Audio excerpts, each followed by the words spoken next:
Hola a todos y todas, bienvenidos a Viaje al Sentido. Hoy tenemos con nosotros a Alex Gómez Marín. Bienvenido, Alex.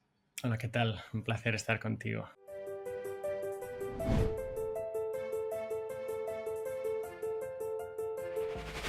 Alex es físico teórico y neurocientífico. De hecho, eres licenciado en física, máster en biofísica, doctor en física teórica por la Universidad de Barcelona. Desde 2016 eres director del Laboratorio de Comportamiento de los Organismos en el Instituto de Neurociencias de Alicante. También eres profesor del CSIC, director del Paris Center en la Toscana italiana, y tus investigaciones actuales, que hoy hablaremos mucho, se centran en el estudio científico de los márgenes de la conciencia humana en el mundo real, y de hecho en el 2023 recibiste el premio Lyndon O'Brien de investigación del Instituto de Ciencias Noéticas de USA. Es un lujo tenerte con nosotros, Alex. Bienvenido. En uno de tus vídeos, Alex, hablas como de los tres taburetes de tu actividad profesional. ¿Cómo lo definirías esto? Si lo hago así para que se quede en la memoria, veo que ha funcionado, al menos contigo. A ver, yo soy físico teórico de formación y por eso yo tengo eh, este, esta admiración por lo teórico, ¿no? El otro día, porque me gusta mucho ver El secreto de las palabras, buscaba la etimología de la palabra teoría, que coincide con la de teatro y tiene que ver con ver. De hecho, tiene que ver con preguntarle al oráculo, pero a menudo simplemente se traduce como ver, lo que te da la capacidad de ver.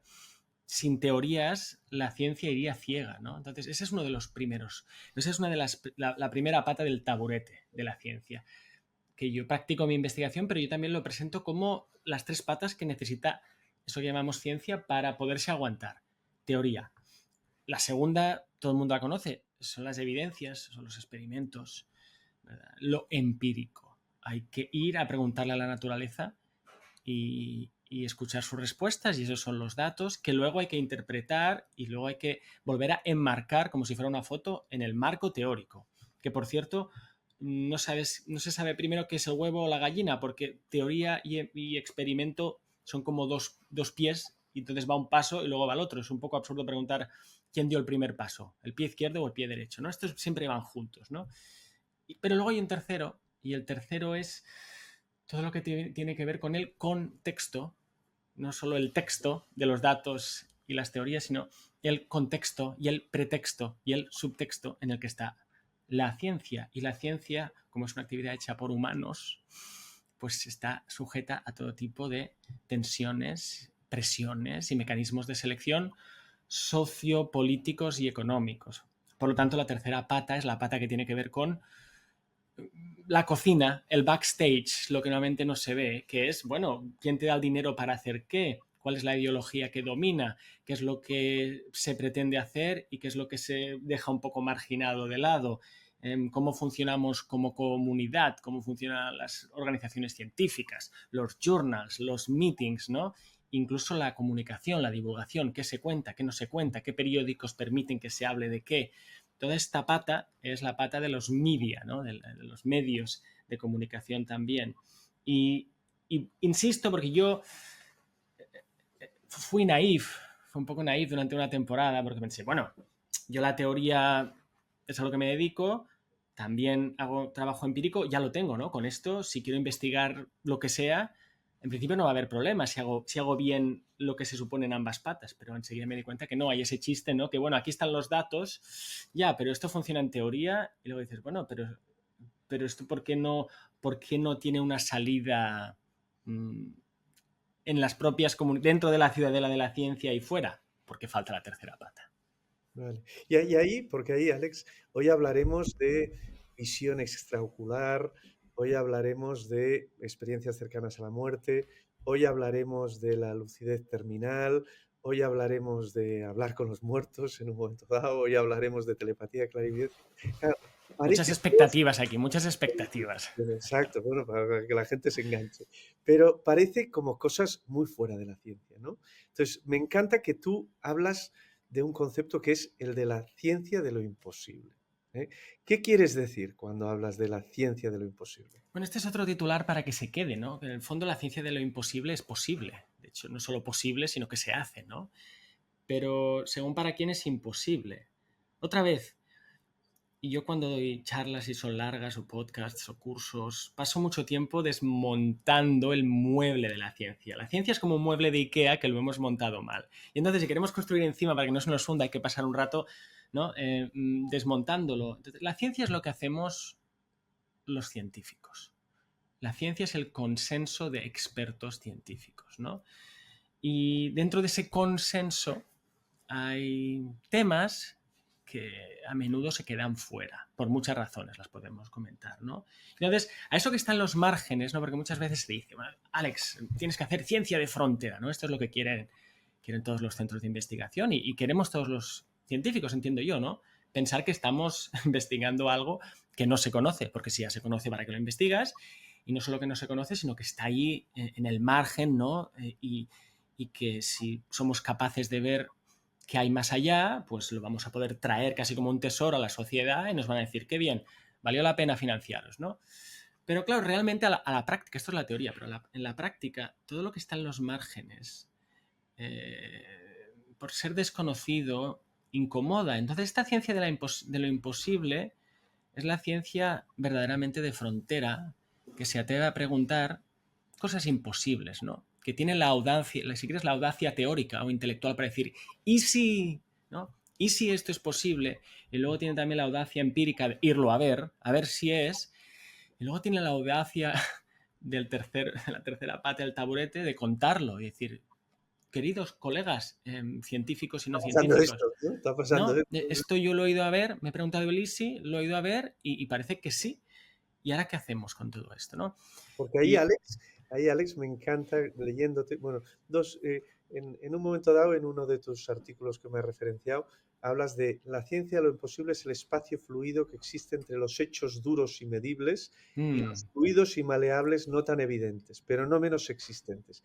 Allí donde la vida es más que mera bioquímica y la mente más que lo que hace el cerebro. Y te he escuchado también en uno de tus vídeos hablar del concepto de shocks ontológicos, ¿no? ¿A qué te refieres con todo esto? sí, a mí me vino esta imagen bueno, de una sinapsis también, ¿no? La sinapsis es ese espacio en el que se encuentran dos neuronas, que no se tocan, casi se acarician, ¿no? Pero dejan un espacio, ¿no? Y entonces ahí pasan cosas que están a caballo entre dos mundos, ¿no? Otra vez esta idea de la frontera, del margen, ¿no? Y también utilizo a veces la imagen de los estados del agua, ¿no? También lo utilizo para hablar de la mente, ¿no? Mente sólida, líquida y gaseosa. Pero en la ciencia también sirve, ¿no? También para llegar a la gente, ¿no? Y decir, bueno, hay hechos duros, ¿no? Ciencia sólida, ¿no? Vale, esto es así, se sabe.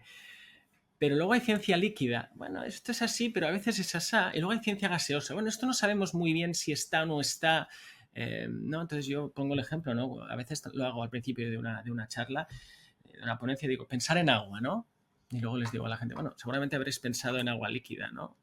Quizás sólida, si os gusta mucho beber según qué bebidas, pero gaseosa casi nunca.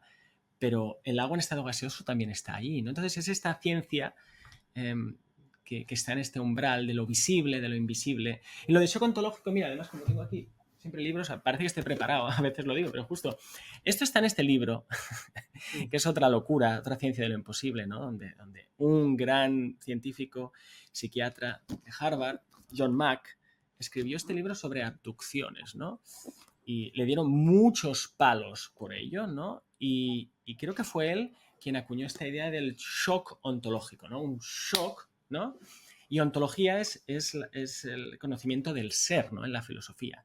Ya no es ni cómo sabemos las cosas, ni qué hechos hemos encontrado, sino de qué está hecha la realidad, ¿no? Y en algunos casos, como en este, el de las abducciones, pero en muchos otros, hasta incluso cuando se te muere un ser querido o te deja la pareja, pues sufrimos este shock en el que parece que la realidad literalmente se desmorona debajo de nuestros pies. Bien, la ciencia de lo imposible que estamos tratando de definirla, yo creo que busca estos shocks, va a por ellos, ¿no? O sea, el premio es gordo, es el premio gordo, no es, mira, hemos descubierto este otro detalle de cómo funciona la naturaleza o la realidad no es incremental, no es de un poquito más. Esa ciencia también es necesaria, no, es una ciencia que busca, wow, aquí hay una grieta. Otra metáfora que utilizo es que hay una grieta, ¿no? ¿Qué hacemos con la grieta?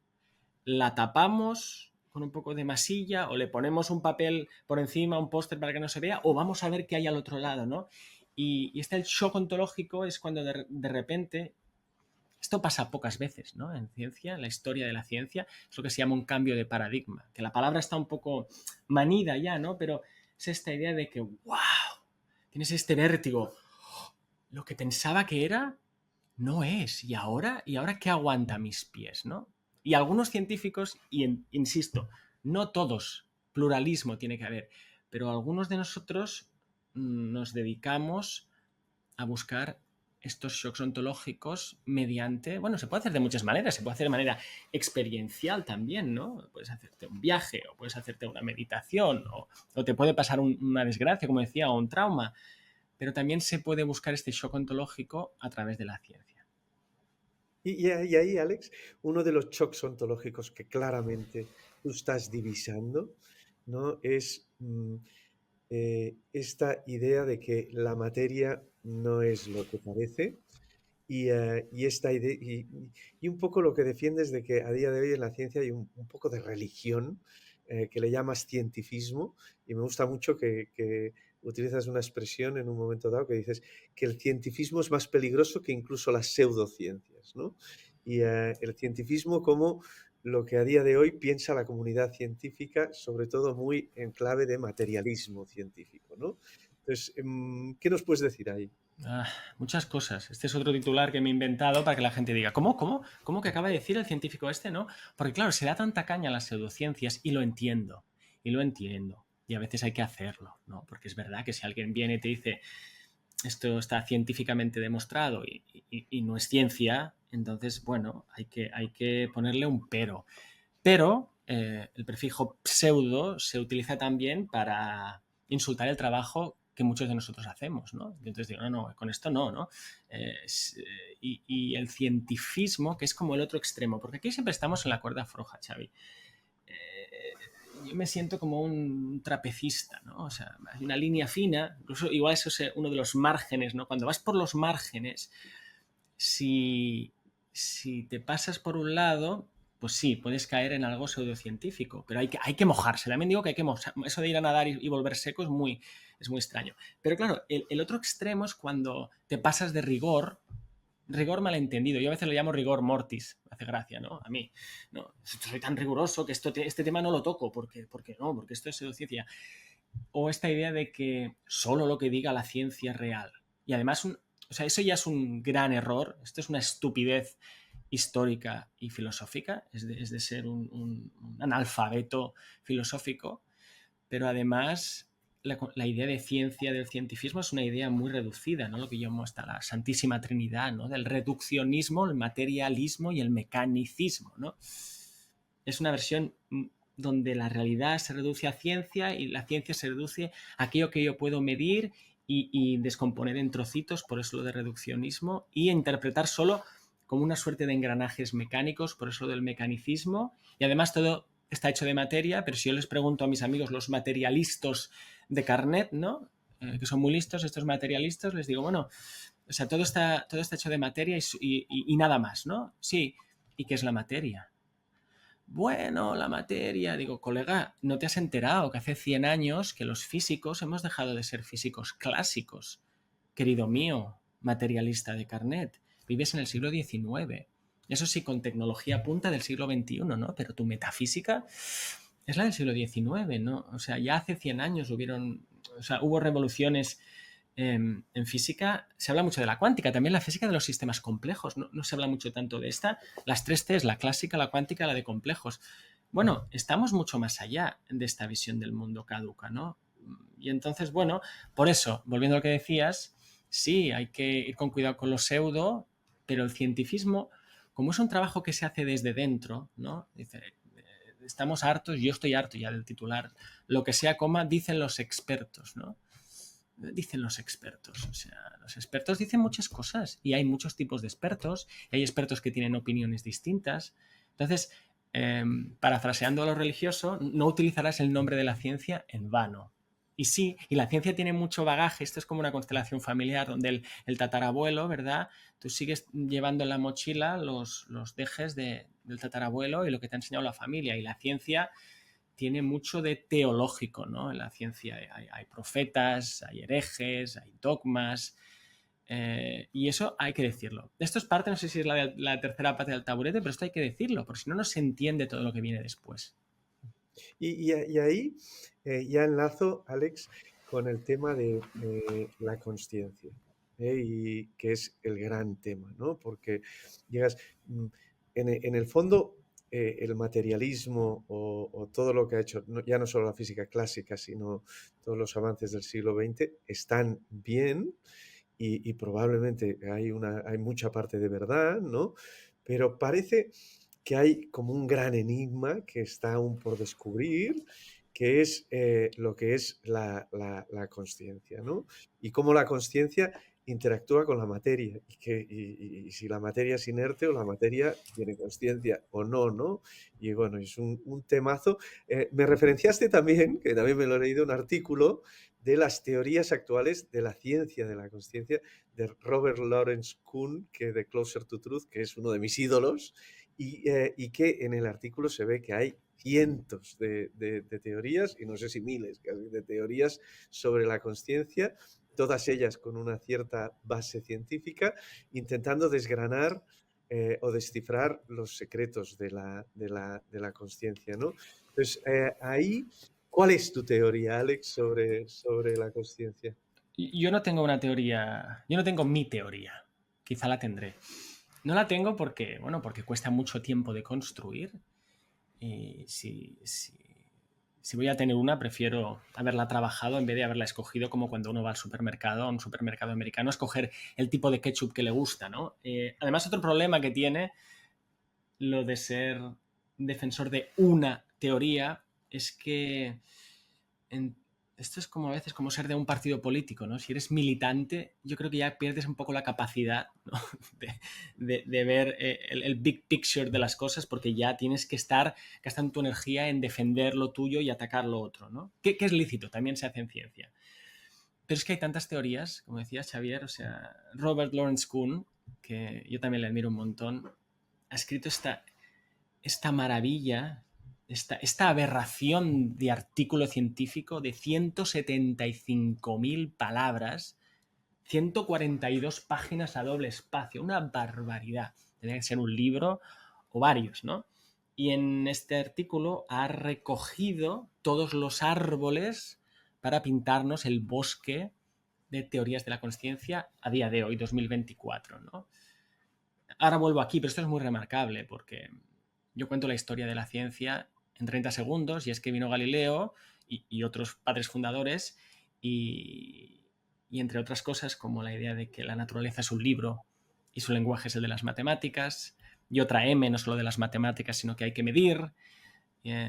También hicieron una separación hace 400 años, partieron las aguas o fue un divorcio forzoso. Y dijeron, bueno, vamos a empezar estudiando la realidad por lo que se deja medir y matematizar, y vamos a dejar para luego lo que parece que no se deja y quién sabe. Y fue muy bien el negocio de la ciencia fue muy bien durante 400 años, la mecánica, ¿no? Varios tipos de física, la química, la biología, la psicología, ya. Y 400 años más tarde nos hemos topado que ese biombo que se ha ido expandiendo porque hemos ido conquistando, ¿no? Hay una parte ahí también de conquistador, ¿no? Lo real, conquistando lo que se deja, lo real. Hemos llegado al principio de la historia, que es, bueno, ¿y ahora qué hacemos con esto que dejamos para el final? Porque en el fondo la física es lo más fácil, aunque la física es muy difícil. Y yo flipaba estudiándola en la carrera, o sea, volvía pensando que en las pizarras me habían escrito los secretos del cosmos, ¿no? Que de alguna forma eso son las ecuaciones científicas, ¿no? Pero al final, mis colegas que tienen las teorías del todo, ¿no? Estas teorías del todo de la física, del todo menos de lo que importa, porque no hablan del amor, del dolor, de la depresión, ¿no? De la muerte. ¿Por qué? Porque dejamos la consciencia, que del fondo la consciencia es lo más real. La gente dice, Alex, define consciencia. Digo, bueno, vale, podemos decir que es la experiencia subjetiva, pero en el fondo es lo más íntimo, es Hay gente que define la conciencia de una manera muy pragmática. Es aquello que desaparece cuando caigo en sueño profundo y aparece otra vez por la mañana cuando sé que estoy aquí, ¿no? Bueno, eso no se ha abordado científicamente hasta hace muy poco. Hasta que en los 90, Francis Crick, uno de los codescubridores de la estructura del ADN, ¿no? Dio la bendición papal y dijo, porque no se podía, era un tabú, no podías estudiar la conciencia. Fíjate, ¿eh? La ciencia no dejaba estudiar la conciencia hasta los 90. Entonces llevamos 400 años del proyecto, 30 que se puede, y en 2024 Robert Lawrence Kuhn escribe este artículo donde hay 225 teorías. O sea, es el Wild West, ¿no? Es buena noticia. Estamos en una fase, yo creo, de las neurociencias de la conciencia como de adolescente, ¿no? Hay todo tipo de bandas y grupos. Y lo que está pasando es que el dilema forzoso o forzado y engañoso y engañado entre, bueno, escoge, querido, o materialista o dualista. Y como los dualistas, la posición dualista muchas veces se vende como un absurdo, ¿no? Porque ¿cómo va a haber alma y cuerpo? Ya sabemos que solo hay cuerpo. Pues hasta ahora el menú del día era un menú del día muy traicionero, porque es, mira, menú del día, 2 platos, pero uno no tenemos. Todo el mundo tenía que escoger materialismo. Pero ahora ya, incluso dentro de esas teorías, que algunas son matemáticas y científicas y otras son filosóficas, vemos que, bueno, esto es un buffet libre, ¿no? Y por fin podemos hablar de otros ismos, de idealismo, de panpsiquismo, de dualismo, de doble aspecto. Podemos entrar en ellos, pero al final lo que nos están diciendo es, bueno, esta idea de que todo es materia y lo demás viene después, igual hay que invertir los términos. Y si, utilizando la metáfora del agua, ¿no? ¿Y si la materia es mente congelada? Y De todo hecho, es mente. tú allí, Alex, dice, te he escuchado decir que estudiando los secretos de la mente podemos llegar a descifrar los secretos de la materia, ¿no? Tú has hecho muchos deberes. Sí, hombre. Y después también, para seguir un poquito, siempre referencias a Henry Bergson y William Sí, James como tus sí, dos filósofos de sí. referencia, ¿no? Y este artículo de William James sobre la inmortalidad humana, en donde el cerebro ya no actúa como un productor. De hecho, lo explicas muy bien que hablas del PP, que no es de la política, es de Sí, sí, lo más importante de Lo esta más importante es el PP, presentación es que os acordéis del PP. ¿Cómo, del cómo, cómo? PP. Eso en Estados Unidos no sirve, pero aquí sí. Sí, ¿qué Sí, dices? Una parte que es el materialismo, ¿no? Que es que el cerebro produce la consciencia, ¿no? Y otra parte que es que el cerebro permite, ¿no? La consciencia, que es un poco lo que decía William claro. James, ¿no, Alex? Sí, William James, un verdadero genio, padre de la psicología, punto, y de la psicología americana, por supuesto. Gran escritor como su hermano, alguien que se metió en los márgenes de la consciencia. Él iba a visitar, o sea, el padre de la psicología, una de las grandes mentes occidentales, él iba a sesiones con mediums a ver qué pasaba, ¿no? O sea, no se escandalicen, ¿no? O sea, William James lo hizo. Y Porque podemos ahí, hablar. Alex, si tú entras en el paradigma permissive, de que es una antena, ¿no? El cerebro es una antena de una gran consciencia, ahí todo cambia, ¿no, Alex? Porque ahí ya puedes empezar a hablar de vida después de la muerte, de conexión con vidas Exacto, pasadas, de exacto. reencarnaciones, de contacto con los Claro, muertos, con fíjate, los vivos. este cambio de modelo de lo que es un cerebro hace lo imposible de repente muy posible, Claro. plausible, incluso hasta probable, ¿no?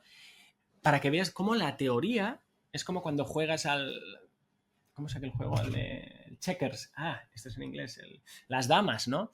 Tienes blanco, blanco, blanco, blanco, blanco, pero pones una negra y de repente te cambia todo, ¿no?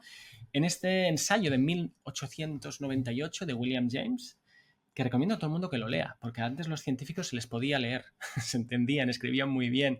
Se titula Sobre la inmortalidad humana. Es un tema, como digo yo, que a todo humano mortal le interesa. Ya no estamos hablando de el ala de la mosca de la fruta o de cualquier otro tema que tiene su interés, pero este es un interés vital, ¿no? Sobre la inmortalidad. Y en este precioso ensayo William James dice, no hay duda de que el pensamiento, la percepción, la memoria, la atención, rellene usted con lo que quiera, la conciencia, todo eso, no hay duda que depende de la función cerebral. Depende, ¿de qué depende? ¿No? Vale. Depende como que depende de un hilo, ¿no? Sí, todo eso depende. ¿Qué significa? que si yo perturbo, actúo sobre el cerebro, si yo modifico la estructura y la función cerebral, todas esas otras cosas que están al otro lado, ¿no? Parece lo objetivo y lo subjetivo, ¿no? Los recuerdos, las percepciones, las atenciones, las intenciones, todo eso probablemente se vea modificado. Bien, pero dice, pero es parar, porque aquí es donde el neurocientífico y el biólogo moderno, materialista, da más pasos de los que tocan. Dice, bueno, de ahí no podemos concluir que ya sabemos que la función del cerebro, que la naturaleza de esa función, que no hay duda que tiene una función principal, al cerebro le damos el papel principal, de ahí no podemos concluir así alegremente que el cerebro es productor de todo eso. Porque también podría ser permisivo, ¿no? Y entonces, en vez de, y aquí podemos utilizar otras imágenes visuales, el cerebro en vez de ser una locomotora cuyo humo es la consciencia, podemos utilizar otras. En los años 50 se llevaba mucho la de la radio, ¿no? Cerebro como receptor. Una antena, pero también está el dial, ¿no? Bueno, receptor. A mí, mi favorita, bueno, un filtro también es otra manera de pensarlo. Cerebro como un filtro. Aldous Huxley, ¿no? Que lo decía. Claro, sí, hablaba de válvula reductora, ¿no? Y esto también tiene que ver con los psicodélicos, ¿no? ¿Y qué hacen? Si lo que hacen es activar o lo que hacen es quitar del medio el filtro y no hace falta activar. Mi metáfora favorita es la del prisma. El cerebro, porque realmente no sabemos lo que es un cerebro. Sabemos muchas cosas de un cerebro, pero el cerebro como prisma llega a la luz de la mente, la luz puede reflejarse en el prisma o puede refractarse dentro y volver a salir. Por lo tanto, cuando alguien ve que la luz blanca incide en un prisma y se abren muchos colores, y uno dice, ¿el prisma creó el rojo? No lo ha producido el rojo, lo ha permitido, ¿no? Y yo... Ahí tienes una conversación muy bonita también en internet con Rupert Sheldrake de dónde residen las memorias, ¿no? Y un poco lo que defendéis es Claro. que en esta visión permissive en vez de productoras, todos pensamos que las memorias están adentro, ¿no? Que hay unas Claro, neuronas. porque ¿dónde van a estar si no? No, al final es por obligación, ¿no? Están en la cabeza, ¿dónde van a estar si no? Luego las van buscando y llevan más de 100 años buscando dónde están los recuerdos guardados. Y obviamente, otra vez volviendo a William James, si a mí me dan con un palo en la cabeza, pues igual tengo amnesia. Sí, función cerebral depende, pero de ahí a decir que están guardaditas en este área o en esta otra vez que me lo demuestren. Si la ciencia es eso, tú dices que eso es así y llevas 100 años diciendo que es la única opción, tendrás que presentar evidencias que eso sea así. Lo interesante aquí es que de tener solo una forma, otra vez, aceptada, ¿no?, de pensar lo que es un cerebro, ahora podemos abrir el campo y decir, basta ya de monocultivo, basta ya de este monoteísmo en el que el cerebro solo puede ser un órgano productor. De hecho, podemos pensarlo como esta otra P que permite, y encima los márgenes de la conciencia, estos imposibles, que no cabían y había que hacer violencia casi sobre los datos porque no cabían en este marco, ahora de repente todos en conjunto nos señalan casi como flechitas del mapa del tesoro que la segunda opción, que es la opción que muy poquitos pensamos, porque la mayoría, el 99.999, está con el primer modelo. De hecho, no cree que haya otra posibilidad, una alternativa, ¿no? Yo no digo que sea, yo no digo que el cerebro sea, yo no digo esto está demostrado científicamente, esto es certeza absoluta, no, pero hay muchas evidencias que apuntan precisamente a lo que William James y Bergson ya decían hace 100 años. Y ahí, Alex, es un poco donde tú te estás especializando y has acuñado un poco este término de los márgenes de la consciencia. Entonces, ya me gustaría entrar ya en estas evidencias, ¿no? Y en estas evidencias de los márgenes de la consciencia. Me gusta mucho también que en otros de tus artículos clasificas estos márgenes como en 3 bloques, ¿no? Percepciones extrasensoriales, lo que sea. Bueno, cuéntanos un poco ahí.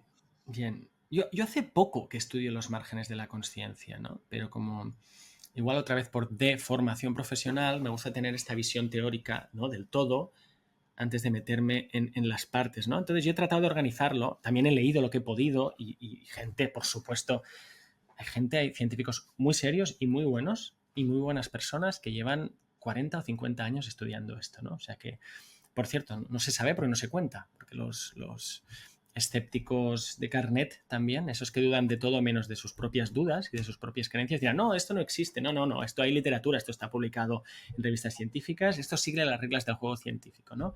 Bueno, pues una manera que yo tengo de organizar estos imposibles, sí, si hiciéramos, de hecho estoy haciéndolo, una taxonomía de lo imposible, ¿no? Una taxonomía de lo imposible como el landscape, como el paisaje de las teorías de la conciencia de Robert Lawrence Kuhn. Yo estoy haciendo una taxonomía de lo imposible. Y una manera de dividirlo, hay muchas, bueno, no sé si hay tantas, pero una es dividirlo en tres ramas. Otra vez un taburete, pensamos, si quieres, ¿no? Por un lado está lo que se llama la percepción extrasensorial. Por otro lado, lo que tiene un nombre un poco feo, que se llama psicoquinesis. Y por otro lado está el tema de la supervivencia. Voy a ir otra vez a decir los tres y luego si quieres hacemos doble clic, ¿no? La primera, la percepción extrasensorial, lo que dice, ¿y si?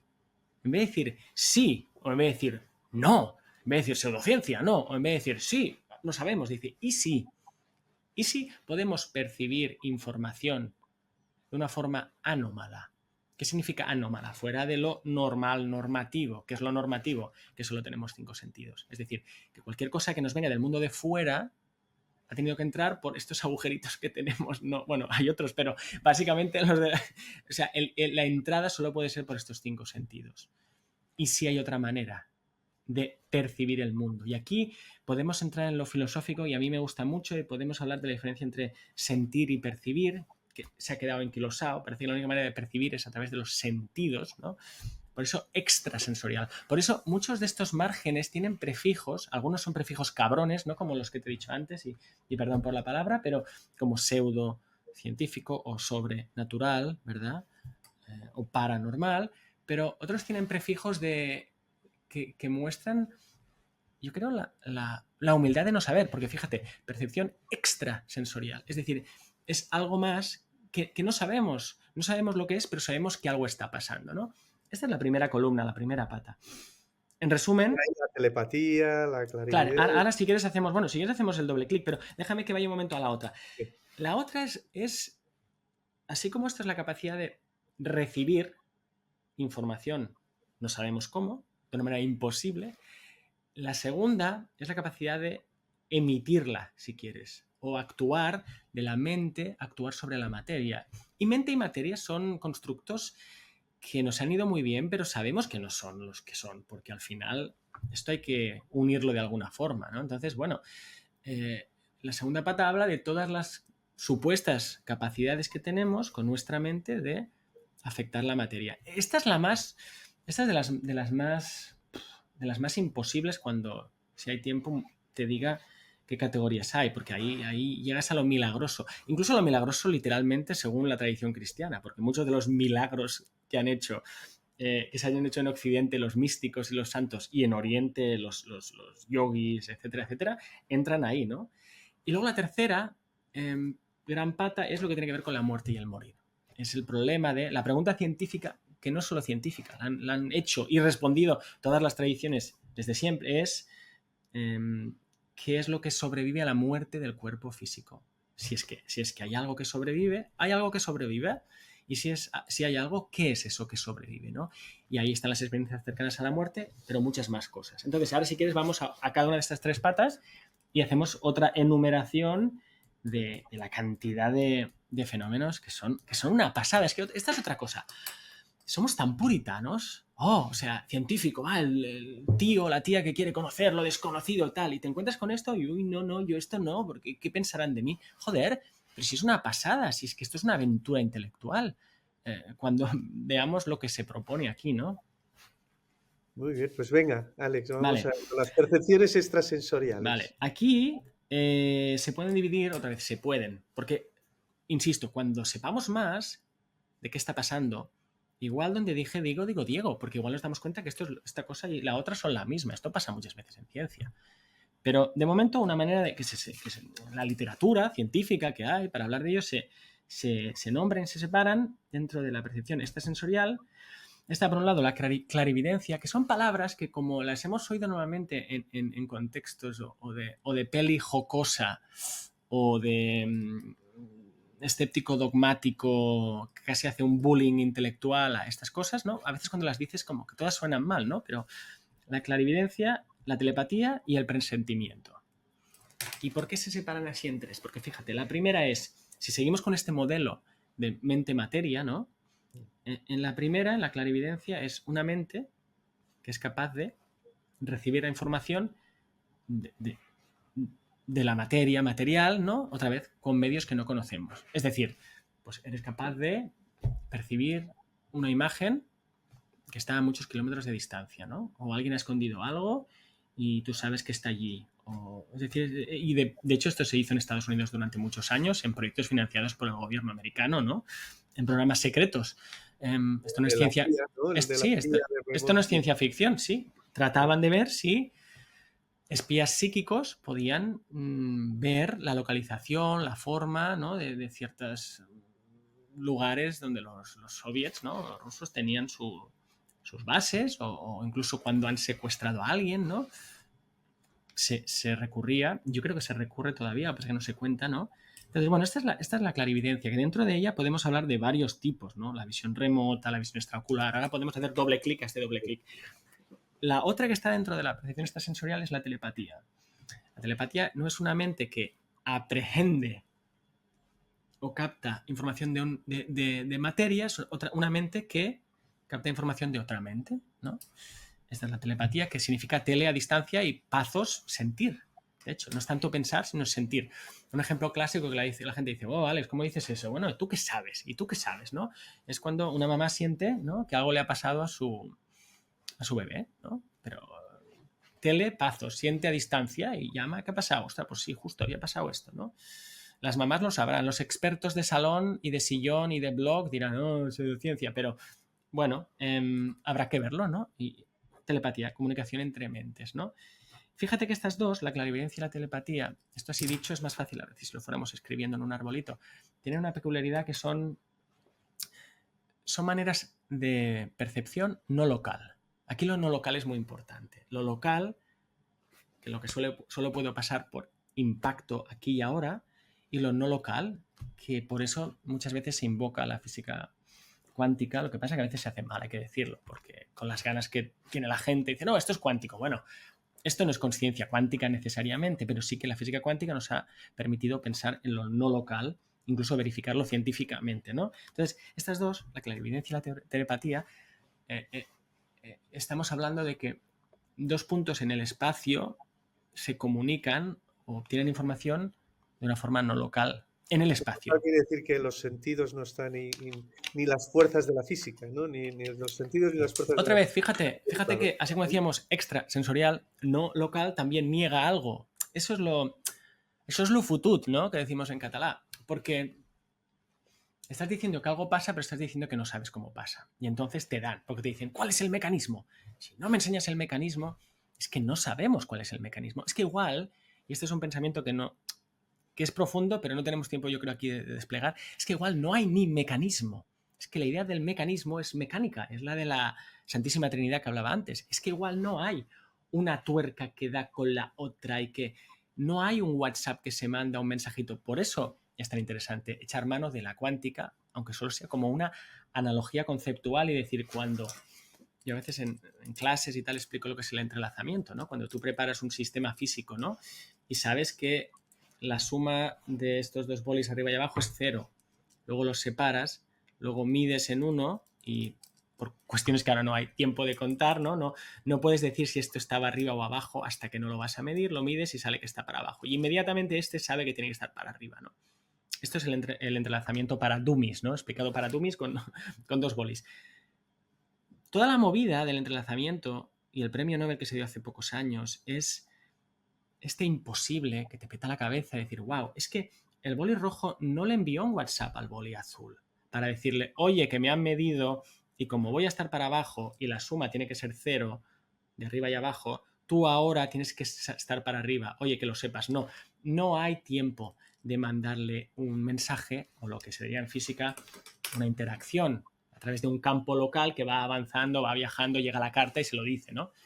Por eso se llama no local, porque no ha sucedido de esta forma, no sabemos cómo ha sucedido, pero si sucede, imagínate, ¿no?, que tú le pides a alguien, y eso se hacía, ¿no?, que describa una información que está a miles de kilómetros y la persona que lo está haciendo, el visualizador remoto, la dibuja y la dibuja perfectamente, ¿no? No ha llegado ningún fotón desde el otro lado del mundo.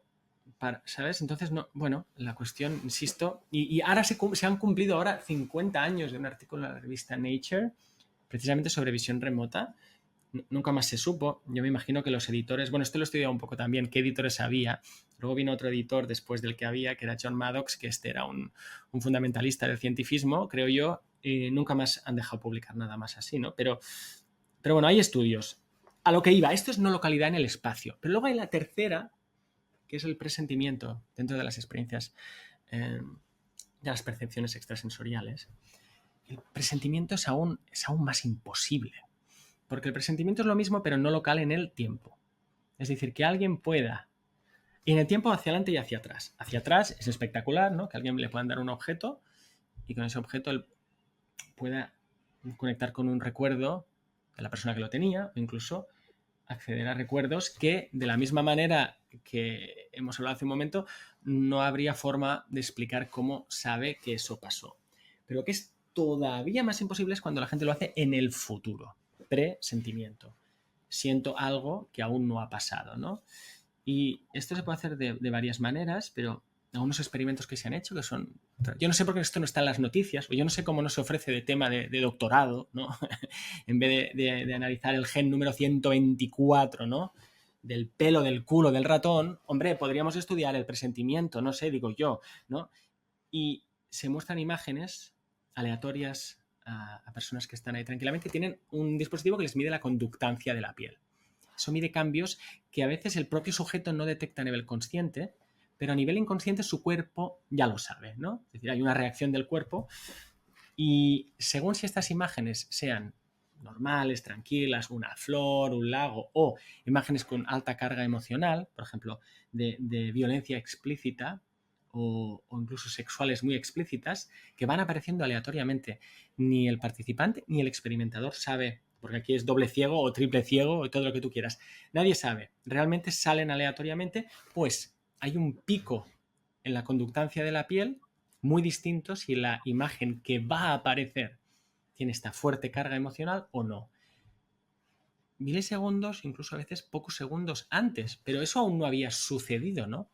Y bueno, ¿cómo explicamos eso? No sabemos explicarlo, pero suceder parece que sucede. Bueno, estas serían las tres dentro de la ESP, ¿no? Extrasensory Perception. Estas tres subcategorías.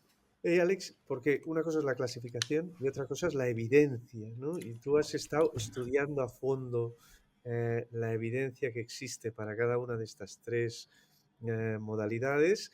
Y entonces, la pregunta que te lanzo es, ¿cuánto crees que hay la evidencia es floja, es media, es fuerte? Y que nos pongas un poco ejemplos que te han generado, te han roto totalmente y que has visto claramente que esto es así, porque ponías el ejemplo de los estudios de la CIA, del remote viewing, y hay mucha gente que también ha dicho que esos estudios no llegaron a ninguna conclusión al final, y hubo mucha investigación en los 70 y los 80, y al final un poco no llegó la evidencia, ¿no? Entonces, bueno, ¿cómo contrarreplicarías o qué dirías sobre la evidencia real que existe a día de hoy en todos estos temas, ¿no? A ver, esto daría para mucho, ¿no? Pero una manera de resumirlo, otra vez dando dos pasitos o un pasito para atrás para poder dar dos para adelante, es... Primero gente dirá, pero es que lo que la gente dice al final, es verdad que también Xavi, que es cansino, ¿no? No hay nada. ¿Has leído algo? No, ¿para qué leerlo? Sí, obviamente es imposible, ¿no? Esta es la primera pantalla, ¿no? Luego sí, el tomate, ¿no? La telenovela de por qué acabó el proyecto de visión remota en Estados Unidos, porque no había funding, porque hubo una batalla de egos o porque se decidió que ya no valía la pena apostar. Esto es otro tema que entra dentro de la otra pata, la tercera, sociopolítica, no tanto teórica y empírica, ¿no?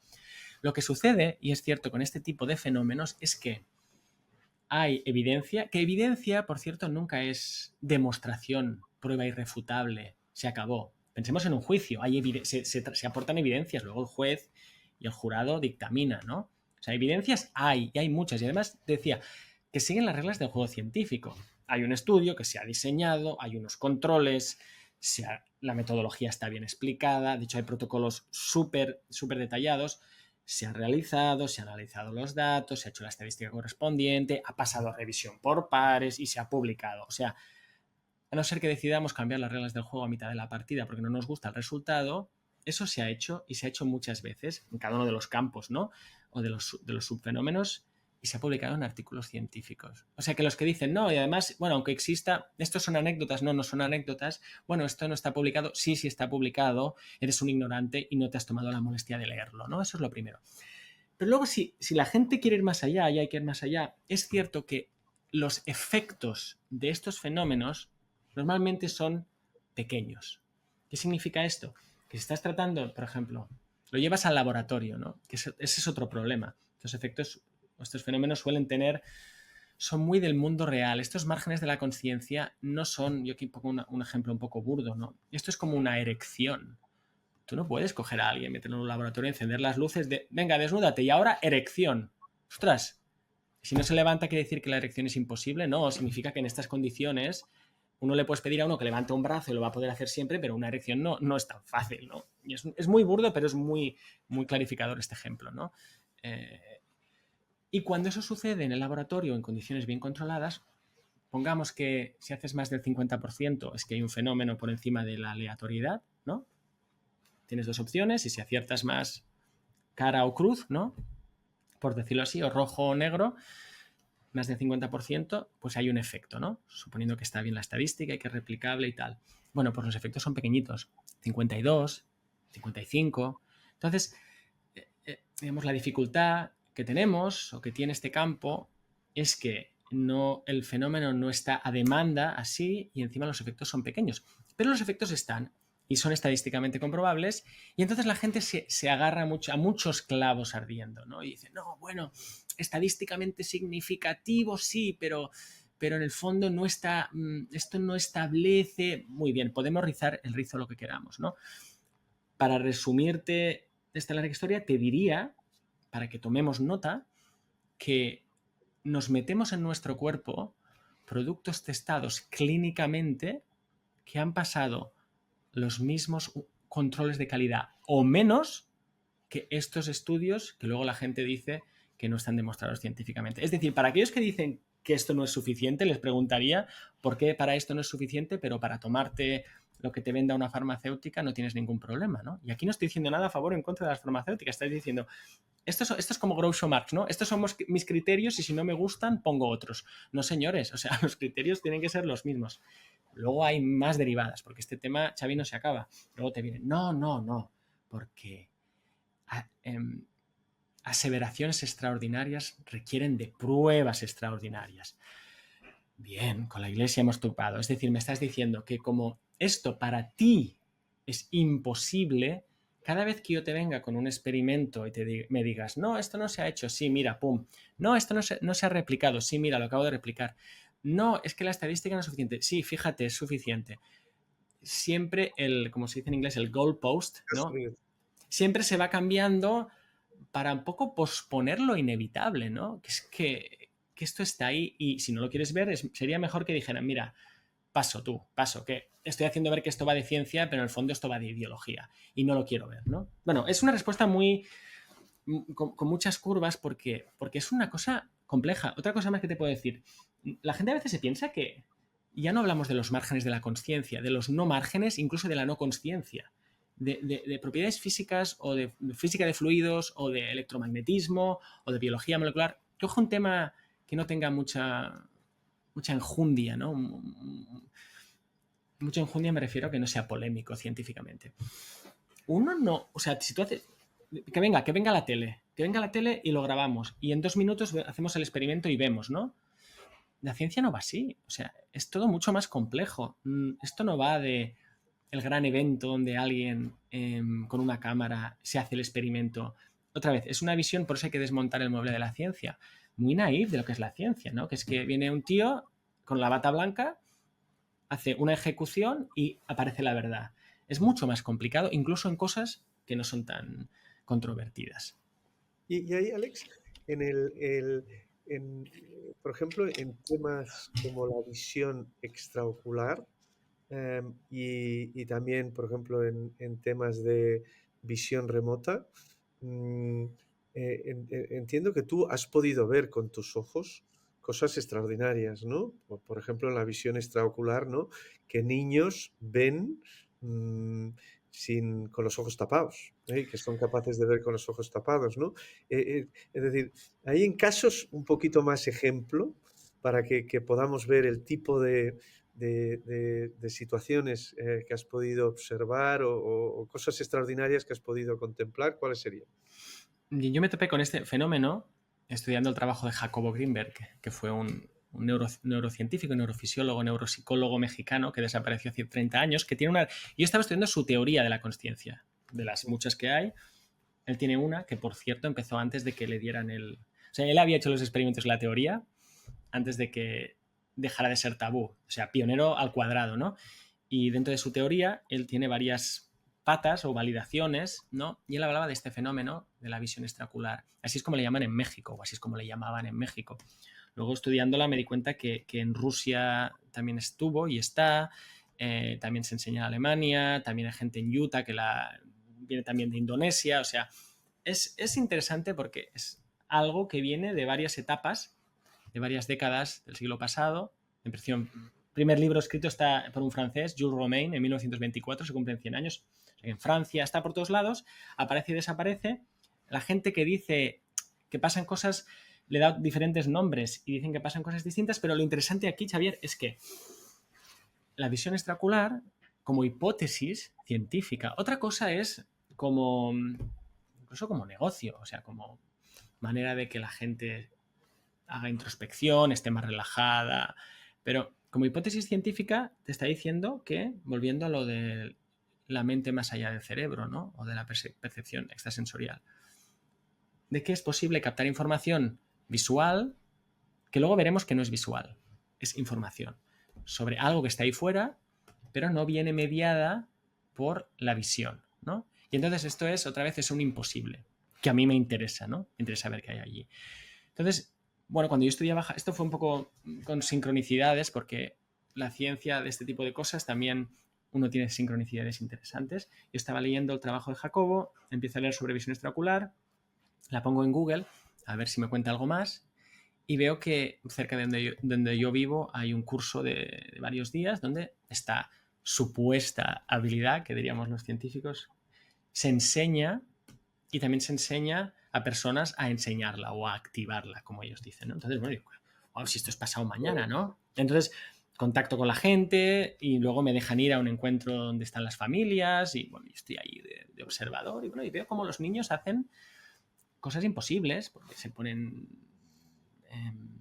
no me viene la palabra, antifaces, es que como trabajo tanto en inglés, lo siento, blindfolds, se ponen antifaces y les piden que hagan cosas, que dibujen, que tal. Claro, aquí otra vez, Xavi, hemos de ser muy finos, ¿no? Porque por un lado está la duda y está la creencia, ¿no?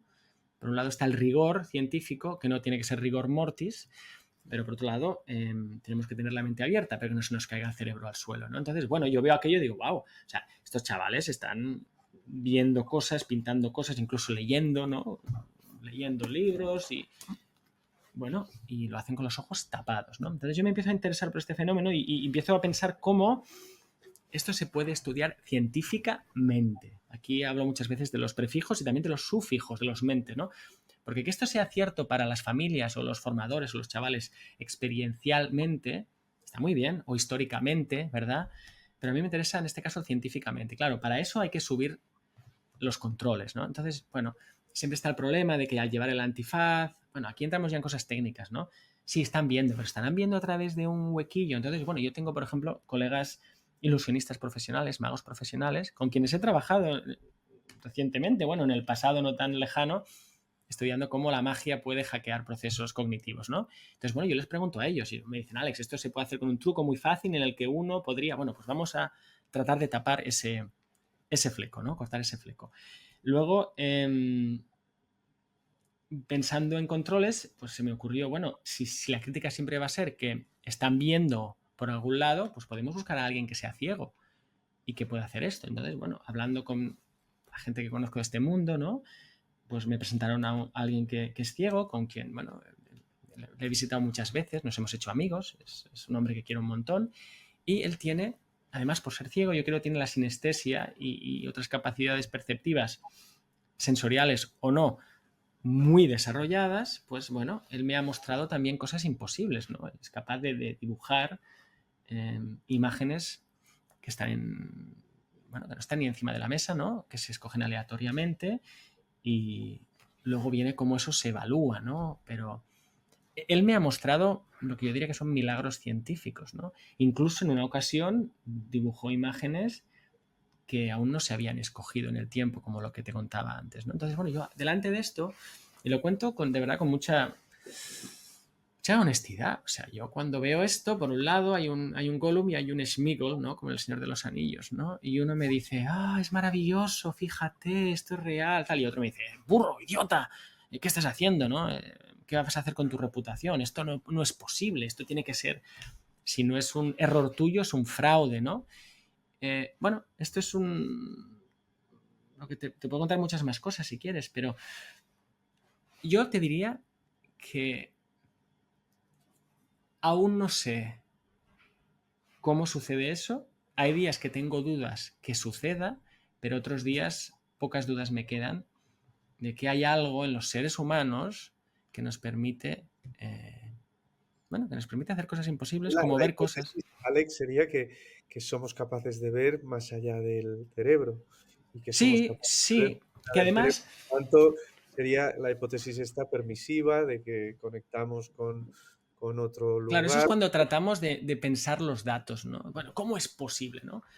Y al menos a gran nivel, luego hay que refinar también más la teoría, pero por eso era tan importante las dos P's.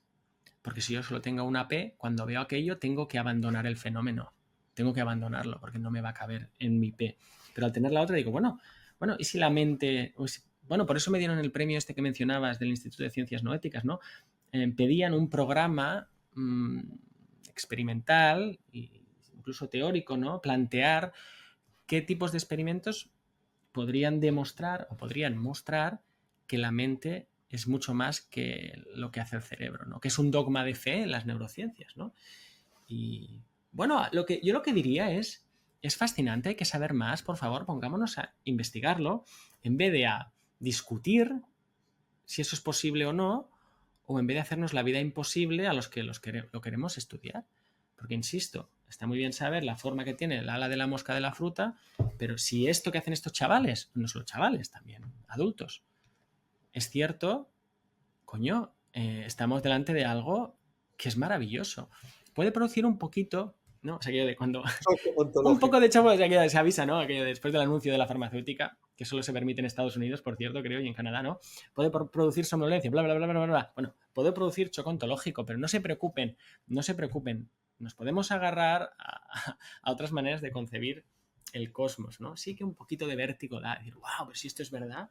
Bueno, oye, aquí también digo una cosa, Xavi, cuando Einstein llegó, las manzanas de Newton siguieron cayendo igual. ¿Qué quiere decir? Que esta es otra mala idea que se tiene de la ciencia como algo que cuando se avanza en el conocimiento se tiene que tirar a la basura todo lo anterior. No funciona así. Se expande y lo anterior es ahora un caso particular de lo nuevo. Todos ganamos. Es un win-win, realmente. No es, como este es el nuevo paradigma, tenemos que coger todos los libros de física o neurociencia y tirarlo al suelo. No, la física clásica sigue siendo un caso, pero no es el caso todopoderoso, es un caso particular de otra física que ahora se ha expandido hacia otras regiones. Pues lo mismo yo creo con el estudio de la mente. Y Alex, pasando ya a la segunda pata de las tres que decías, que es la que tiene que ver con la capacidad de mover objetos o de hacer cosas directamente con nuestra mente, ¿no? Sí, sí. Mira, aquí todos recordaréis, los que no seáis tan jóvenes, al famoso o infame, según como prefiera usted, Uri Geller, ¿no? Que doblaba cucharas. Sí. Que hace poco me pusieron en contacto con él y le tengo en WhatsApp, no sé, y a veces le escribo y él me responde, ¿no?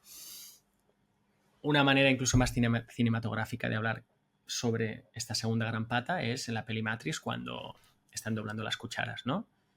Y Neo le pregunta al niño, aquel calvete, ¿no? Oye, pero esto, ¿cómo lo haces? Y creo que el niño le dice, bueno, es que no es que se doble la cuchara, es que es tu mente, ¿verdad? Que nos habla de estos ismos que no estaban permitidos. porque si el idealismo es verdad o es más cierto que el materialismo, entonces, bueno, habría que ver qué significa doblar la cuchara, ¿no? Pero para no hacerlo tan burdo, porque no se trata de tener a gente doblando bolígrafos, uno y otro, hay maneras muy sofisticadas que existen, otra vez insisto, en la literatura científica y que te dirán, no, esto no se ha hecho. Sí se ha hecho. A principios del siglo pasado, entre otros, pero un gran investigador que fue un pionero en este campo, se llama Rhine, se planteó, bueno, oye, cuando utilizamos dados o cartas, que tienen la ventaja que, vamos, lo llevan como a la psicología conductual o cognitiva muy sencillita. Es decir, si yo tiro una moneda, os sale cara o cruz. Si yo tiro un dado, pues tengo 6 posibilidades, si el dado es justo, ¿no?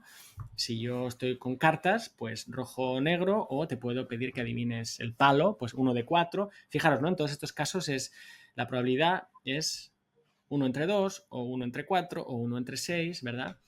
Bueno, pues esto es lo que nos daría el puro azar, ¿no?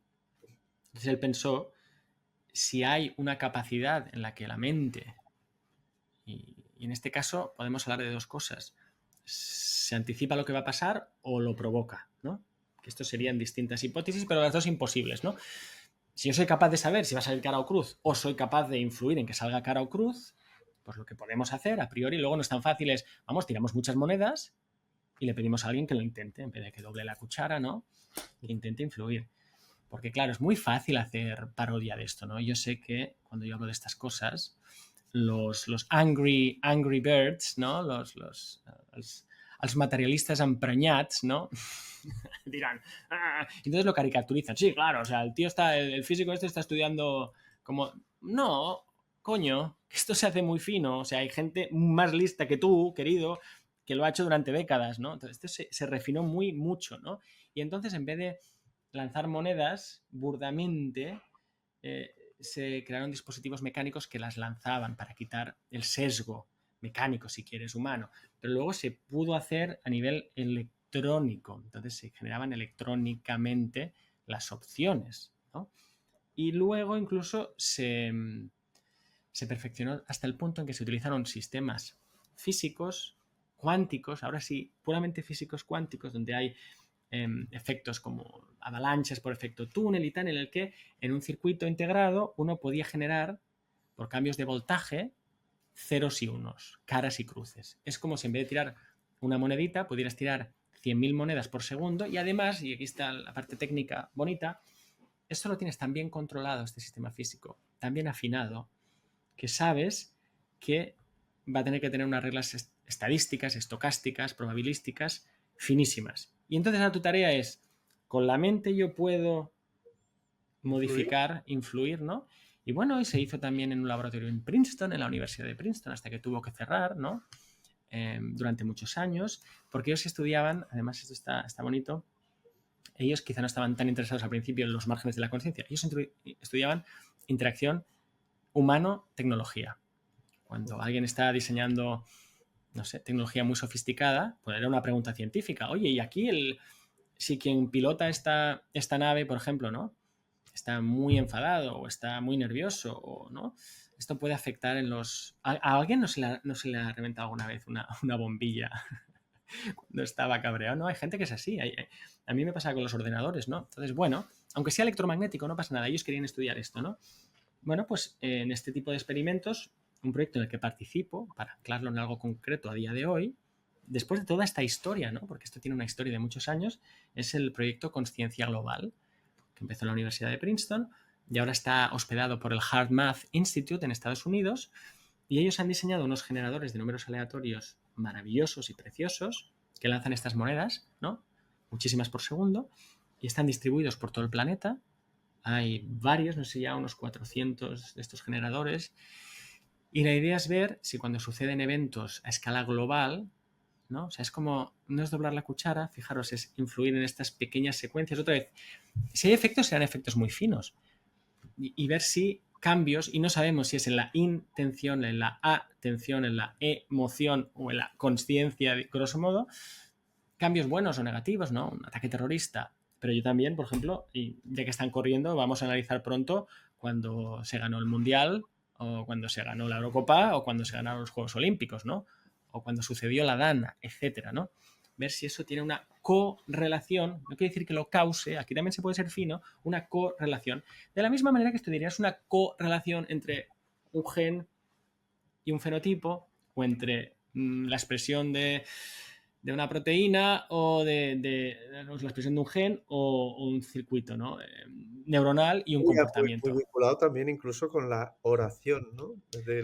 Bien, Decía, bien, claro. En esta, fíjate, no iba a entrar allí, ¿no? Pero esta segunda pata de la influencia que es de la mente sobre el mundo, hay una nota a pie de página que es, claro, es la oración, ¿no? Porque cuando uno, claro, la gente dirá, uff, y ahora solo nos falta que este tipo nos hable de esto, pero bueno, una ciencia de los márgenes de la consciencia tiene que tratar de honrar todos los hechos o creencias, luego ver qué hay, ¿no? Claro, cuando uno reza, ¿no? Yo no rezo, por ejemplo. Tampoco medito. No sé, igual hago algo parecido, pero no es ni una cosa ni la otra, ¿no? Pero esto lo dice un teólogo muy bueno en Estados Unidos, John Cobb y David Griffin, que son teólogos que se basan en la filosofía de Alfred North Whitehead, que fue un matemático top y luego un filósofo increíble, ¿no? Y ellos desarrollaron una teología de proceso basándose en la filosofía de proceso de Whitehead, ¿no? Es una delicia, ¿no? Y ellos dicen, bueno, cuando uno reza a Dios, ¿qué está haciendo, no? Le está pidiendo, es persuasión, ¿no? En el fondo es un efecto, si quieres, de mente-materia, ¿no? Porque le pides que me vaya mejor aquí o allí, ¿no? Bueno, otra vez, no hay que correr y decir, no, esto es superstición, ¿no? Hablando de la sinapsis esta que hemos comentado al principio, ¿no? Yo esto, además, esto lo leí aquí. Aquí en la intro, John Mack menciona que su amigo era Thomas Kuhn, el gran filósofo de la ciencia, ¿no? Y dice aquí Mack que Mack le dice a Kuhn, oye, querido, porque eran amigos de infancia, ¿no? Yo estoy estudiando lo imposible y no sé qué hacer con ello.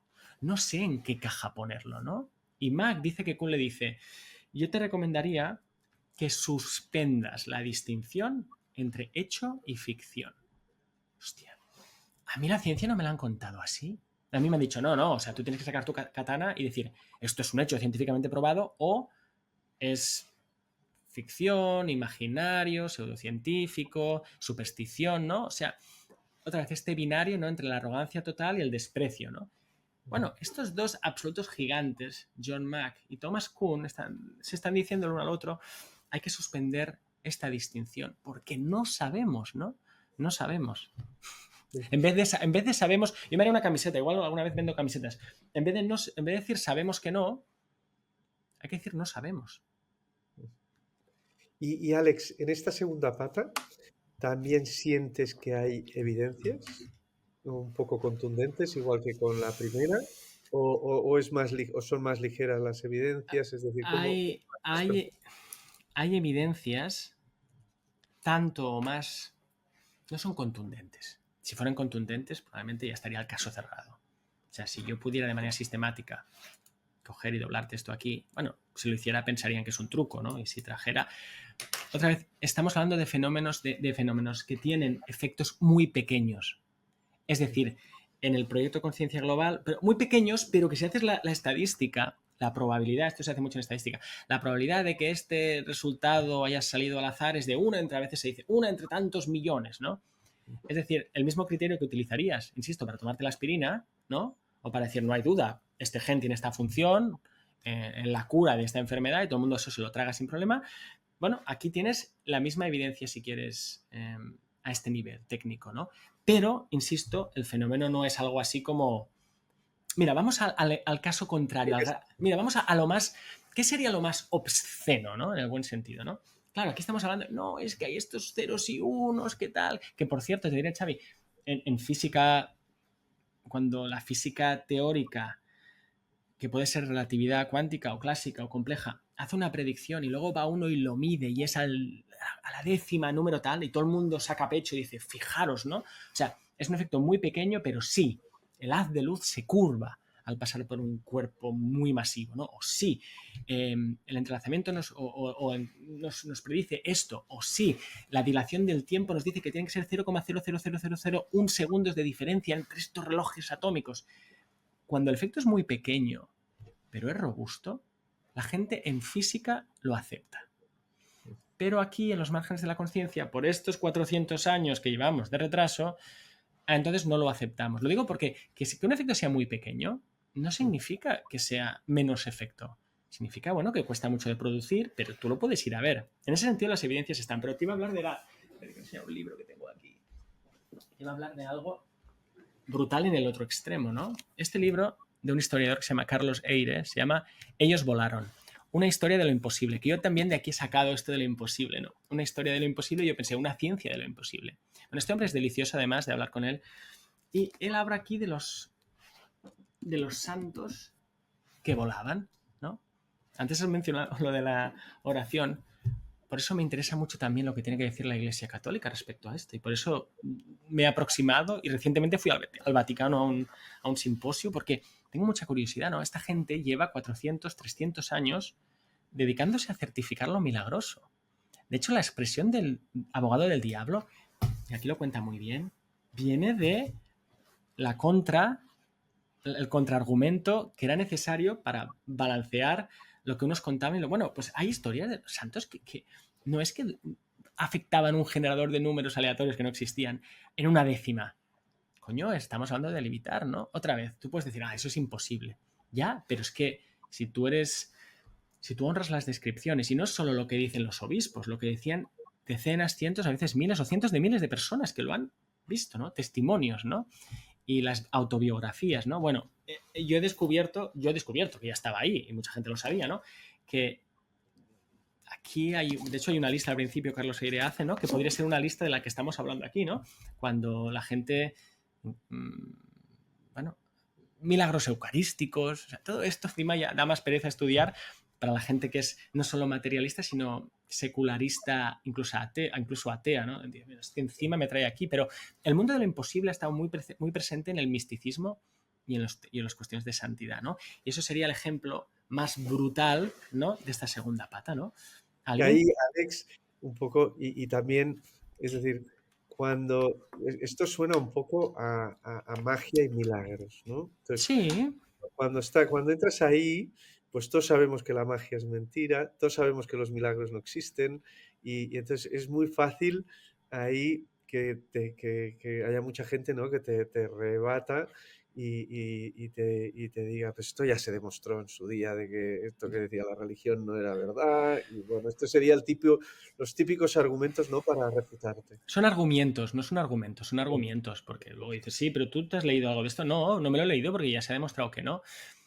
Otra vez, ¿sabemos que no o no sabemos? Colega, es que, ¿sabes? Sabes mucho, pero ¿sabes que no o no sabes? Porque igual te has confundido, ¿no? Y incluso yendo más allá de la ciencia o las ciencias, las humanidades, en la historia de las religiones, la fenomenología, la antropología, la religión comparada, esto es material también para los márgenes de la conciencia. Es la mega arrogancia, ¿no? Cientificista otra vez, de hacer de menos a todo el mundo.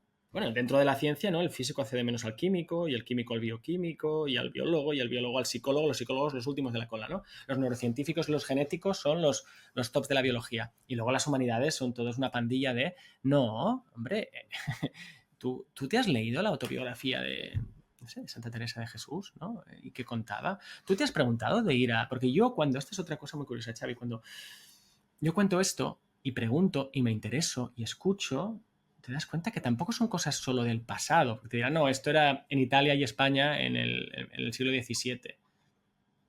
Estas cosas, si tú preguntas, la gente te dice que todavía suceden. Bueno, pues si realmente tienes ganas de verlo, perseguirás el fenómeno. Si no, otra vez, como la canción aquella, ¿no? Tranquilo majete en tu sillón, diciendo, los blogueros estos de turno, ¿no? Diciendo que todo esto...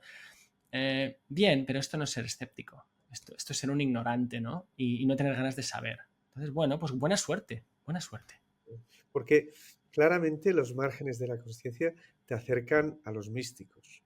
Sí. Te acercan al misticismo y te acercan a conceptos como las sincronicidades, ¿no? De cosas que pasan que no son casualidad o que parece que no son casualidad, ¿no? Claro, fíjate, perdona que te corte. Estamos pensando, otra manera que tengo de contarlo, en los atletas olímpicos de la consciencia, ¿no? Un ejemplo que también pongo para que se entienda, si yo digo, correr los 100 metros en menos de 10 segundos es posible. Y entonces viene un materialista de estos, ¿no? Y dice, no, no es posible, Alex, mira, vamos aquí, vamos a salir a la calle y vamos a pedirle a 10 personas aleatoriamente, en un doble ciego controlado, tal, que corran 100 metros. Claro, no lo van a hacer, ¿no? Esto es como decir, ¿no? Que los bebés, los niños ¿qué es esto de nadar? Se van a ahogar. Claro, si no les has enseñado, se ahogan todos. Claro, si coges de un pool de gente que no es extraordinaria en cuanto a talento o no lo ha trabajado, no lo va a poder hacer. Pero los Juegos Olímpicos existen, ¿no? Y hay unas colas en la distribución de la población humana que son capaces de hacer imposibles, si quieres, físicos, ¿no? Bueno, los místicos o la gente sensitiva, etcétera, etcétera, son lo mismo en lo mental, en la mente o en la psique, ¿no? Pero a unos, como es más obvio, más explícito, están musculados, son rápidos, o simplemente culturalmente lo tenemos muy integrado, se les dan medallas de oro, y a los otros se les insulta, se les escupe, se les dice que están locos, que son tontos o que son fraudes, que insisto, también los hay, ¿no? Pero fíjate, claro, es ahí donde tenemos que ir a buscar, en esa gente que tiene estas capacidades que, por suerte o por desgracia, o por haberlo currado, están más expresadas que en ti y en mí. Y Alex, moviéndonos ya a la tercera dimensión, la de la supervivencia, ahí tú tienes mucho a decir, porque me consta que tuviste una experiencia cercana a la muerte y es algo que también has estudiado y has profundizado. ¿Qué podemos decir ahí en esta parte más de supervivencia? Que ahí ya entra todo, ¿no? Las reencarnaciones, la vida Sí, después de la claro, hay muerte, muchos la imposibles, conexión sí, con vidas pasadas, la sí, conexión con los muertos, todo sí. este campo, ¿no? Que por cierto, antes de entrar ahí hay un tema dentro de la pata anterior, que es el tema de las curaciones Las curaciones. espontáneas, los milagros de Jesús, ¿no? Y los milagros del siglo XXI, donde a veces la gente se cura y los médicos no tienen ni idea, ¿no? De cómo ha sido. Otra vez, esto no quiere decir que demuestre qué, pero es muy importante no olvidarnos de mencionar el tema de la sanación, de la curación, que es ultra mega tabú, porque todo lo que no es curarse alopáticamente, vamos, la gente entra en pánico y cólera, ¿no? Que ahora se empieza a oír mucho, ¿no? Lo de la medicina integrativa, que Bueno, podemos. esos son palabritas que se utilizan para que te dejen entrar y no te apaleen, ¿no? Por favor, me dejáis entrar que yo soy complementario, alternativo, ¿no? Insisto, hay mucha paja, pero hay granos, hay grano que viene de Oriente, que viene de aquí, pero por esta arrogancia, otra vez, cientifista dentro de la medicina, lo digo, yo tengo buenos amigos que son, bueno, médicos y terapeutas y les suceden cosas en sus consultas, incluso cirujanos, ahora que hablaremos de experiencias cercanas a la muerte, yo recientemente he conocido a algunas cirujanas y les he preguntado con un café, oye, ¿qué es lo más imposible que te ha pasado en el quirófano? Y me lo cuentan, ¿no? En público no lo contarían, ¿no? Joder, pero bueno, perdón por el joder. Esto es la parte de lo que es la curación, que eso es un mega gran tabú, ¿no? En nuestra sociedad. Se te echan, pero como los perros a morder, ¿no? Bueno, volvamos a la tercera.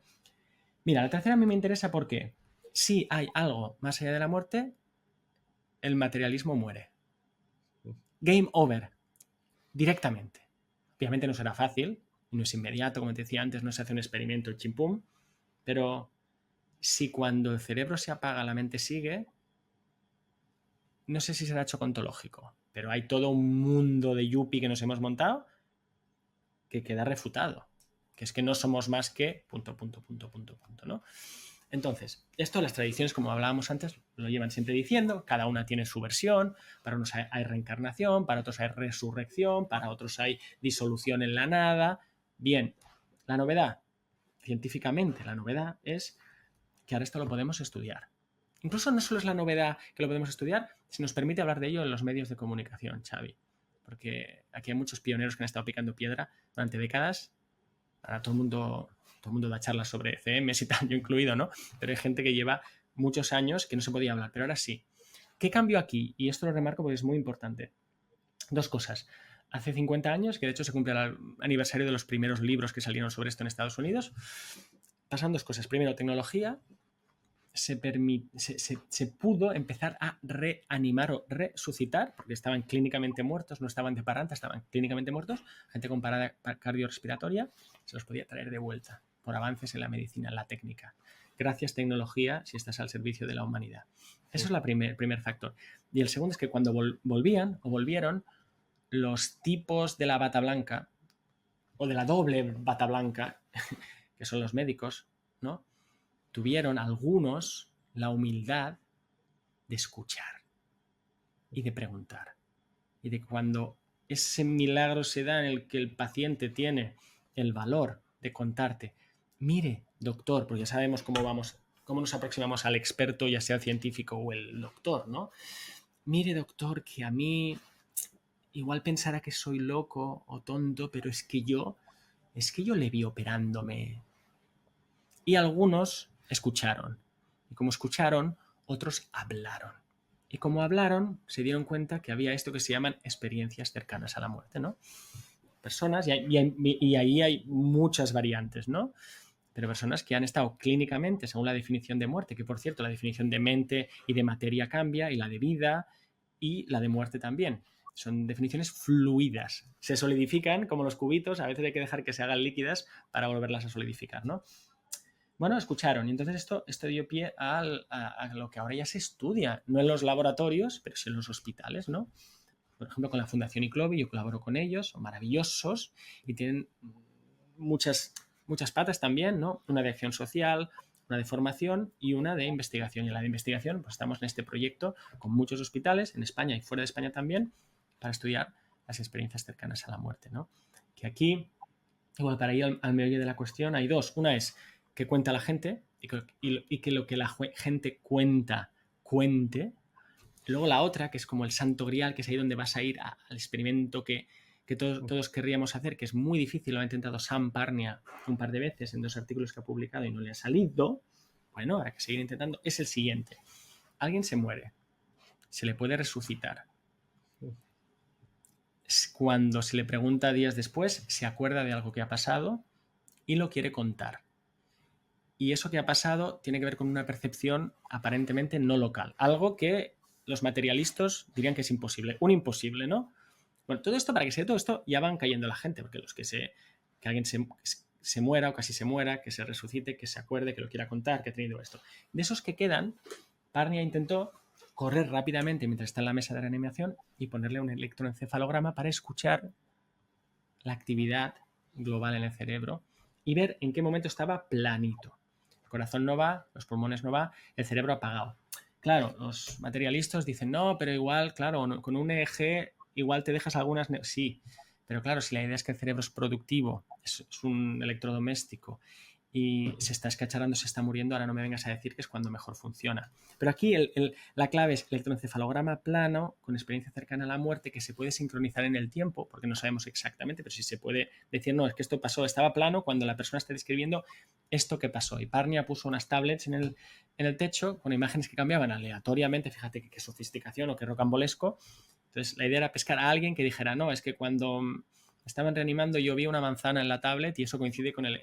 Y eso sería una prueba o una evidencia muy fuerte. Mientras estamos en ello, hay una constelación de fenómenos en esta tercera pata, ¿no?, de la supervivencia, porque están las experiencias cercanas a la muerte, pero también te puedo nombrar las experiencias compartidas de muerte, donde gente acompaña a otros al túnel, pero luego están también la lucidez terminal, donde abuelos normalmente, ¿no?, y abuelas, ancianos con enfermedad neurodegenerativa, ¿no?, Alzheimer muy fuertes, de repente tienen este pico de lucidez cognitiva, ¿no?, y se acuerdan, y todo esto, cada una de ellas por separado, no demuestra que el materialismo es falso, pero en conjunto va cogiendo la bola de nieve, va cogiendo más fuerza para decir, queridos, el modelo productivo aquí empieza a tener los problemas y el modelo permisivo empieza a ser quien nos da las soluciones. Eso, fíjate, es durante el proceso de morir. Luego, siguiendo en esta tercera pata que estamos hablando, justo cuando alguien se muere está el fenómeno del tukdam, que se conoce mucho en meditadores tibetanos, ¿no?, donde sus cuerpos permanecen incorruptibles durante horas, días y semanas, ¿no? Esto es otra anomalía, de eso estamos hablando. ¿Qué hacemos con esta anomalía? ¿No? Esto desafía la biología también, ¿no? Luego está otro fenómeno que se habla menos, porque claro, la tolerancia que tiene la sociedad, los medios, la gente, a según qué ideas, varía, ¿no? Que es la comunicaciones que la gente recibe o percibe que recibe después de la muerte. Otra vez, tonterías. Habla con la gente que te cuenten primero, haz fenomenología, suspende el juicio, ¿no? Como decía aquí John Mack. La gente te cuenta que le pasan cosas, recibe mensajes o dices, es casualidad. Bueno, si tú dices que es casualidad, vamos a ver si es casualidad, pero igual no lo es, ¿no? Luego está la mediumnidad, que es un tabú total, ¿no? Hace poco me contactó alguien para invitarme a la televisión en un sitio que da igual ahora cuál es, y quiero hablar de esto y tal, y yo le pregunté, bueno, ¿y de qué otros temas? Y dice, bueno, nunca podríamos traer una medium al plató. Y digo, wow, esto sí que es libertad de expresión, ¿no? Y de información. Digo, ¿por qué no? Porque por contrato no nos dejan. Digo, anda, mira, la tercera pata, ¿no? Porque si tienes datos y teoría, pero por contrato no nos dejan. Hombre, no estoy hablando que traigáis a la pitonisa de Ghost, no sé si Whoopi Goldberg quedará, pero yo conozco a mediums que trabajan y creo que no son farsantes. Bueno, eso no se podía, pero estaría el tema de la mediumnidad, ¿no? Capacidad de, si hay algo que sobrevive, bueno, la pregunta es si se puede contactar con eso. Otra vez, esto dicho desde un centro de investigación parece una obscenidad, pero, insisto, ¿sabemos que no o no sabemos? Porque si no sabes, mejor te callas, ¿no? Mejor dejas que los que tratan de saber, ¿no? Y luego ya para acabar con esta lista, siendo un poco sistemáticos no sé si esto en un papel quedaría mejor, es antes de morir, durante el morir, recién muerto, ese espacio y luego está la vuelta, ¿no? La reencarnación. Y Ian Stevenson, por ejemplo, durante 50 años en la Universidad de Virginia, fue por el mundo recopilando miles de casos. De esos miles hay cientos que son brutales y luego hay 40 o 20 o 12 o en concreto 4 o 5 que son absolutamente espectaculares, ¿no? De niños que recordaban hasta 40 y pico detalles de una vida anterior en una época donde no había el móvil y yo es que antes no era chico, era chica y vivía en este pueblo que se llama así, que está a 500 kilómetros y mi mujer tal o mi casa era así, ¿no? Bueno, ¿qué hacemos? ¿No? Hay memorias que parece que no se han borrado, ¿no? Y otra vez, no hay que escandalizarse, porque en muchas tradiciones la reencarnación es un hecho, será como hecho, ¿no? Aquí aquí no somos solo materialistas, reduccionistas, mecanicistas, somos secularistas, somos dogmatistas, y entonces todo esto nos parece un cuento chino, ¿no? Pero se puede hacer ciencia y Ian Stevenson la hizo, ¿no? Y luego, por último, otro tema que tiene que ver con esto y casi que aquí los tenemos todos es otra cosa que si tú no eres un arrogante de bata blanca y te acercas y preguntas, te lo contarán las mamás que a veces sueñan con sus hijos o hijas que aún no han nacido o que aún no han encarnado o que aún no están en su vientre, y muchos niños también a veces, bueno, muchos no, pero se acuerdan de. Entonces, fijaros, ¿no? La porosidad de la mente, ¿no? O sea, entonces, si tanto que se habla de ciencia de frontera y tal, si cualquiera de estos imposibles que he enumerado, cualquiera, se supiera más y se viera que realmente es así, wow, esto sí que sería hacer ciencia de frontera, ¿no? Porque ¿qué se necesita, Alex, para que realmente se produzca el cambio de paradigma? Porque lo que parece, Alex, es que hay muchos espacios que los hemos ido enumerando uno a uno, Sí, que cada uno de ellos tiene el potencial de exacto, producir ese exacto, cambio, exacto. pero no lo hace. No, no lo hace. La evidencia parece que está, pero no está, y entonces Bueno, no el sé, conjunto de todos sí, parece que no. yo me lo pregunto, cuando. La pregunta es, ¿qué hace falta qué haría falta para que se produjera este cambio de Mira, paradigma? ¿Crees que hay experimentos prometedores no. que pueden hacer ahí? Realmente no. En esto soy muy pragmático y podría ser más romántico y más científico y decir, sí, estoy diseñando un experimento o estos colegas, cuando muestren esto, la gente creerá, ¿no? La gente verá, la gente creerá. Pero la historia nos muestra que no va así. O sea, y luego podemos hablar a nivel individual y a nivel civilizacional, ¿no? Pero ya sabes esa frase, no sé si es, nunca recuerdo bien si es de Max Planck, de algún físico cuántico, que decía que la ciencia avanza de funeral en funeral, porque se tiene que morir el pope para que los jóvenes puedan venir con sus nuevas ideas. Pero yo digo que va más lento que de funeral en funeral, porque ese pope ya ha creado una escuela de pensamiento. Por eso otra vez la tercera pata, ¿no? la financiación, la investigación se da para según qué temas. Esto va a tardar mucho. Yo tengo buenos amigos, colegas, incluso mentores, ¿no?, que llevan trabajando en esto muchos años, y yo les pregunto, ¿no? Uno de ellos es Rupert Sheldrake, otro es Dean Radin. Digo, coño, Dean, Rupert, ¿por qué lleváis 40 años y parece que casi otro paper y otro paper, y la gente no os hace caso? Le da absolutamente... La gente, cuando digo la gente, son los académicos, ¿no? Les da absolutamente igual. Pues no sé si tiene que pasar algo muy gordo o incluso al final a nivel individual, ¿cómo cambia la gente de opinión? Esta es una pregunta que yo me hago, ¿no? ¿Cómo cambia un científico de opinión? O la gente, Y ¿no? ellos lo que te dirían, muchos te dirían, Alex, muéstrame una evidencia contundente. Sí, claro, pero ¿qué significa contundente? ¿Qué significa Claro, y ahí contundente? entramos. Mira, yo Entonces, esto lo he hablado con un director de cine que me invitó a un documental, y hablábamos de todo esto, y yo le pregunté, me llevaba al aeropuerto, y le dije, escolta, escucha, tú en cámara, ¿qué necesitarías grabar para creer? ¿Qué necesitarías ver para creer? Y luego eso grabado, tus colegas, sería suficiente para... Esto del ver y creer es mucho más complejo de lo que parece, ¿no? Entonces, fíjate cómo... Por eso te hablaba de, a nivel individual, que nos hace cambiar de opinión.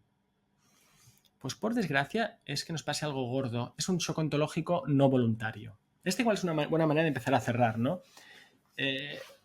Si el cerebro es un filtro, que yo creo que es un filtro, metafóricamente hablando, ¿no?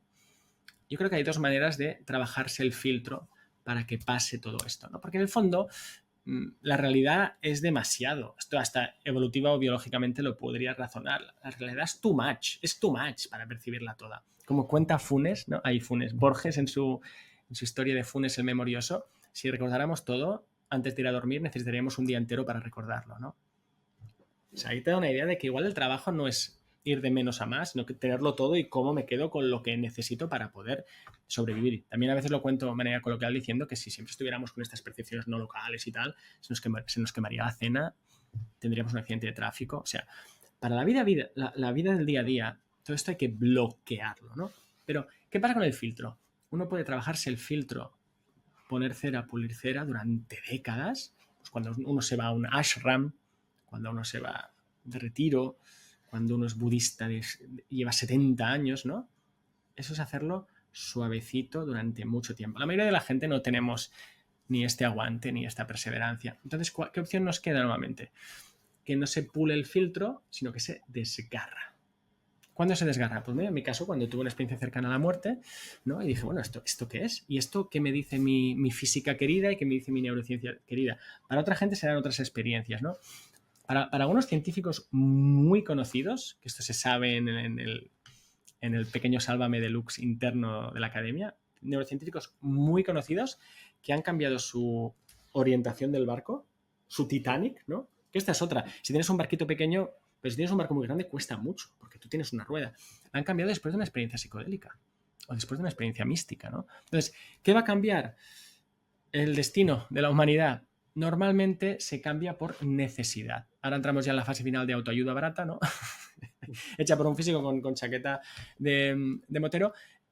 Se cambia muchas veces no porque queremos, sino porque necesitamos. Y suena un poco New Age, pero yo creo que por necesidad, porque nos vamos a encontrar con un problema gordo, personal o civilización,